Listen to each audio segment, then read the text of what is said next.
एक प्रश्न आहे तुमच्यासाठी. कधी शेवटच्या पावसात मोकळेपणाने भिजलात? शेवटचं कधी चिखलात चाललात? आणि शेवटचं कधी गावाच्या मातीत तो ओला सुगंध मनभर अनुभवलाय? आज मी तुम्हाला घेऊन चालले अशाच एका प्रवासावर, जिथे मोबाईलचे नेटवर्क तर कमी आहे, पण आठवणींचं कनेक्शन जबरदस्त आहे.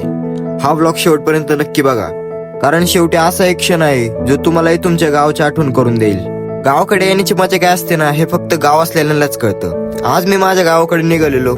दुपारी तयार वगैरे होऊन बस स्टँडला आलो होतो. आता फक्त एकच गोष्टीची वाट होती, आणि ती म्हणजे गावाकडे घेऊन जाणाऱ्या बसची. मी खिडकी जवळची सीट पकडली. प्रत्येक किलोमीटर सोबत शहर मागे राहायला लागलं. रस्ते तेच होते, पण जसं गाव येत होतं तस तशी हवा बदलत गेली. खिडकीतून दिसणारा पाऊस, हिरवाने भरलेले रस्ते, आणि मनात एकच विचार: आजचा दिवस काहीतरी खास असणार. पण खरं सांगायचं तर पुढच्या काही तासात एवढी मजा येईल याची मला अजिबात कल्पना नव्हती. फायनली बसने गावात एंट्री केली होती. घरी पोचल्या पहिले शेतात निघालो.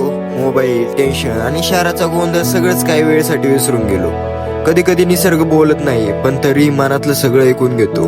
हे हिरवेगार डोंगर, पावसाने भरलेलं पाणी आणि वाऱ्यासोबत डोलणारी झाडं, हे दृश्य फक्त डोळ्यांनी नाही तर मनाने अनुभवायचं असतं. आणि असाच निसर्गाचा आनंद घेत घेत आम्ही पुढे चाललो होतो.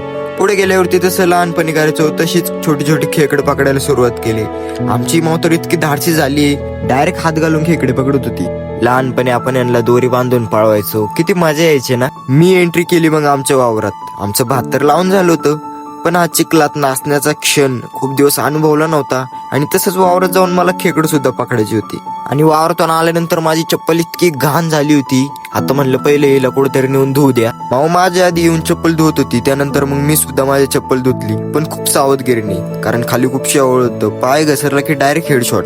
समोरच देवाचं थड होतं. मग तिथे जाऊन शांतपणे दर्शन घेतलं, पाया पडलो. तुम्हाला आठवतंय का, आपण हे पान हातावरती ठेवून डिझाईन करायचो? रानातला टॅटू येतो एक प्रकारचा. आणि या छोट्या छोट्या पानगडींची पानं काढून तिला भिंगरीगत फिरवायचो. हे क्षण तुम्ही फक्त गावाकडेच अनुभवू शकता. आजचे दिवस फक्त ब्लॉग नव्हता, तो पुन्हा एकदा गाव जगण्याचा अनुभव होता. जर हा व्हिडिओ पाहताना तुम्हाला तुमचं गाव, पावसातलं लहानपण, शेतातले दिवस आठवले असतील तर कमेंट मध्ये एक शब्द लिहा: गाव. आणि जर तुम्ही अजूनही शेवटपर्यंत माझ्यासोबत असाल तर पुढच्या ब्लॉग मध्ये पुन्हा एकदा नवीन प्रवासात भेटू. तोपर्यंत आपलं गाव, आपली माती आणि आपल्या आठवणी जपा.